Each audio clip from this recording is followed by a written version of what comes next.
निज भाषा उन्नति अहे, सब उन्नति को मूल। बिन निज भाषा ज्ञान के, मिटत नहीं को सूल। अंग्रेजी पढ़ी के यद्यपि, सब गुण होत प्रवीण। पै निज भाषा ज्ञान बिन, रहत हीन के हीन। उन्नति पूरी है तभी, जब घर उन्नति होय। निज शरीर उन्नति किए, रहत मूढ़ सब कोय। निज भाषा उन्नति बिना, कब हुन यह है सोय। लाख उपाय अनेक यो, भले करे किन कोय। एक भाषा एक जीव एक, मति सब घर के लोग। तबे बनत है सबन सो, मिटत मूढ़ता सोग। और एक अति लाभ यह, या में प्रकट लखात। निज भाषा में कीजिए जो विद्या की बात। तेहि सुनि पावे लाभ सब, बात सुने जो कोय। यह गुण भाषा और मह, कबहु नाही होय। विविध कला शिक्षा अमित, ज्ञान अनेक प्रकार। सब देशन से लेकर हूँ, भाषा माही प्रचार। भारत में सब भिन्न अति, ताही सो उत्पाद। विविध देश मतहु विविध, भाषा विविध लखात। सब मिलता सो छाड़ी के, दूजे और उपाय। उन्नति भाषा की करहूँ, अहो भ्रातृगण आय। नमस्कार। आज हम आधुनिक हिंदी साहित्य के पुरोधा भारतेंदु हरिश्चंद्र के व्यक्तित्व एवं कृतित्व पर चर्चा करेंगे।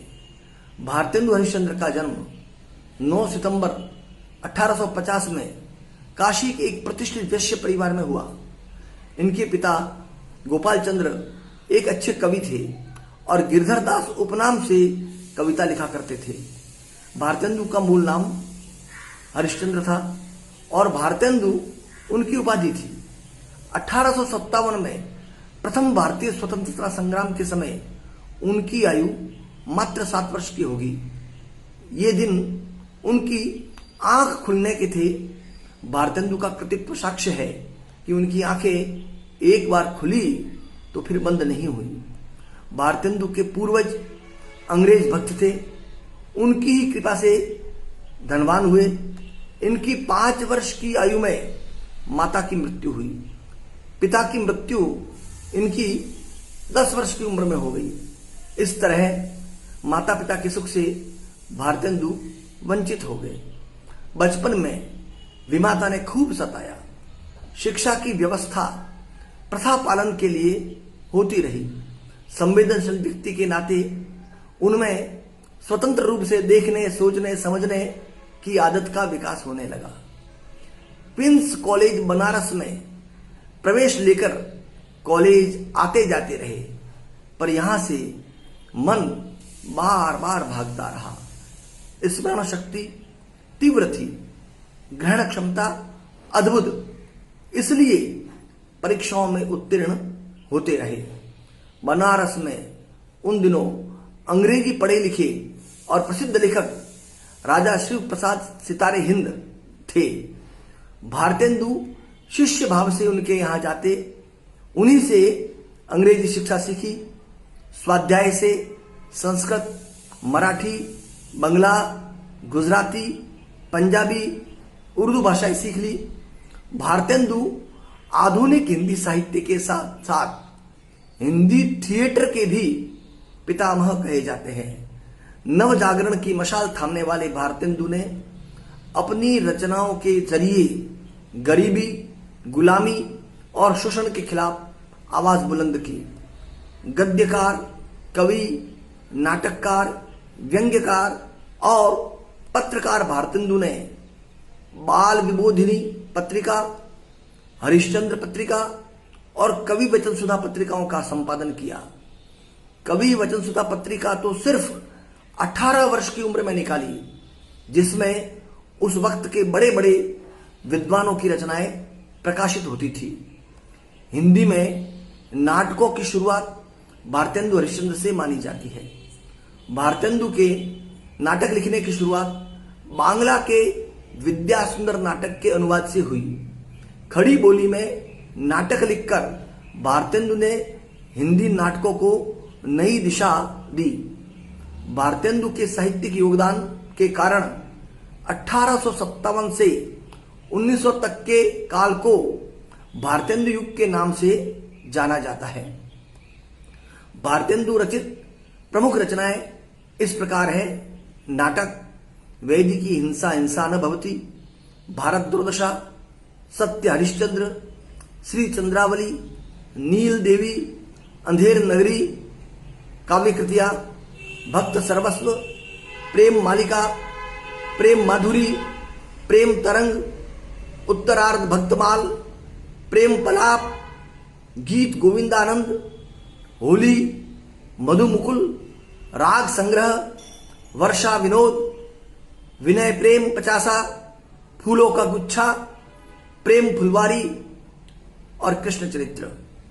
वे एक उत्कृष्ट कवि, सशक्त व्यंग्यकार, सफल नाटककार, जागरूक पत्रकार तथा ओजस्वी गद्यकार थे।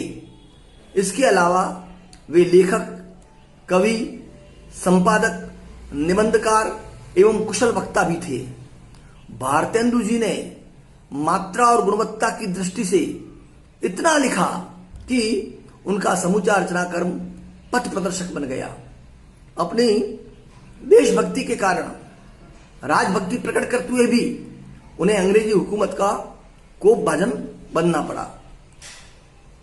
उनकी लोकप्रियता से प्रभावित होकर काशी के विद्वानों ने 1880 में उन्हें भारतेंदु की उपाधि प्रदान की।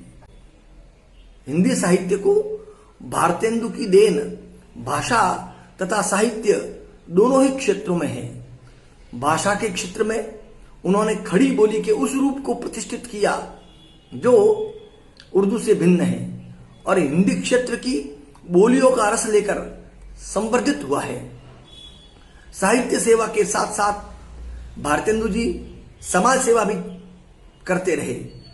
दीन दुखियों, साहित्यिकों तथा मित्रों की सहायता करना वे अपना कर्तव्य समझते थे।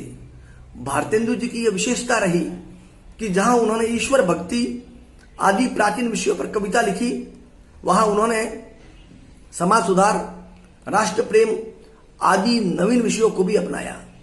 उनकी कविता श्रृंगार प्रधान, भक्ति प्रधान, सामाजिक समस्या प्रधान एवं राष्ट्र प्रेम प्रधान है। भारतेंदु जी ने श्रृंगार के संयोग और वियोग दोनों ही पक्षों का सुंदर चित्रण किया है। पुष्टि मार्ग मानने वाले भारतेंदु जी कृष्ण भक्त थे। उनको कविता में सच्ची भक्ति भावना के दर्शन होते हैं। वे कामना करते हैं, बोलियो करे नूपुर स्त्रीन के निकट सदा, पद तल माही मन मेरो विहरियो करे, बाजियो करे बंसी धुनी पूरी रोम रोम, मुख मंद मुस्कानी मंद मन ही हास्यो करे। भारतेंदु जी ने अपने सामाजिक समस्या प्रधान काव्य में अनेक समस्याओं का चित्रण किया। उन्होंने कुरीतियों पर तीखे व्यंग्य किए, महाजनों और रिश्वत लेने वालों को भी नहीं छोड़ा। चूरन अमले जो सब खाते, दूनी रिश्वत तुरंत बचाते, चूरन सभी महाजन खाते, जिससे जमा हजम कर जाते। राष्ट्र प्रेम प्रधान भारतेंदु जी की काव्य में राष्ट्र प्रेम की भावना स्पष्ट दृष्टिगोचर होती है। भारत के प्राचीन गौरव की झांकी वे इन शब्दों में प्रकट करते हैं, भारत के भुजबल जग रक्षित, भारत विद्यालय जगत शिक्षित, भारत तेज जगत विस्तारा, भारत भय कंपित संसारा। प्रकृति चित्रण में भारतेंदु जी को अधिक सफलता नहीं मिली क्योंकि वे मानव प्रकृति के शिल्पी थे। बाह्य प्रकृति में उनका मर्म पूर्ण रूपेण नहीं रम पाया। चंद्रावली नाटिका के यमुना वर्णन में अवश्य सजीवता है। प्रकृति वर्णन में यमुना की शोभा का यह उदाहरण दर्शनीय है। तरनी तनुजा तट तमाल तरुवर बहु छाए, झुके कूल सो जल परसन हित मनहु सुहाए। भारतेंदु जी की काव्य की भाषा प्रधानतः ब्रज भाषा थी। उन्होंने ब्रज भाषा के अप्रचलित शब्दों को छोड़ उसके परिष्कृत रूप को अपनाया। उनकी भाषा में जहां जहां उर्दू और अंग्रेजी के प्रचलित शब्द भी जाते हैं, मुहावरों का प्रयोग सफलतापूर्वक हुआ है। भारतेंदु जी की भाषा सरल और व्यवहारिक है। उन्होंने हिंदी के विकास में महत्वपूर्ण कार्य किया। भाव, भाषा और शैली में नवीनता तथा मौलिकता का समावेश करके उन्हें आधुनिक काल के अनुरूप बनाया। मातृभाषा की सेवा में उन्होंने अपना जीवन व संपूर्ण धन अर्पित कर दिया। हिंदी भाषा की उन्नति उनका मूल मंत्र था। निज भाषा उन्नति है सब उन्नति को मूल, बिन निज भाषा ज्ञान की मिटे नहीं को शूल। भारतेंदु जी के काव्य में श्रृंगारिक कविताओं में रीतिकालीन रसपूर्ण अलंकार शैली, भक्ति के पदों में भावात्मक शैली, समाज सुधार की रचनाओं में व्यंग्यात्मक शैली व देश प्रेम की कविताओं में उद्बोधन शैली के दर्शन होते हैं। भारतेंदु जी ने लगभग सभी रसों में कविता की है। श्रृंगार और शांत रस की प्रधानता है। श्रृंगार के दोनों पक्षों का भारतेंदु जी ने सुंदर वर्णन किया है। उनके काव्य में हास्य रस की भी उत्कृष्ट योजना मिलती है। उन्होंने अपने समय में प्रचलित प्रायः सभी छंदों को अपनाया है। उन्होंने केवल हिंदी के ही नहीं, उर्दू, संस्कृत, बंगला भाषा के छंदों को भी स्थान दिया है। अलंकारों का प्रयोग भारतेंदु जी के काव्य में सहज रूप से हुआ है।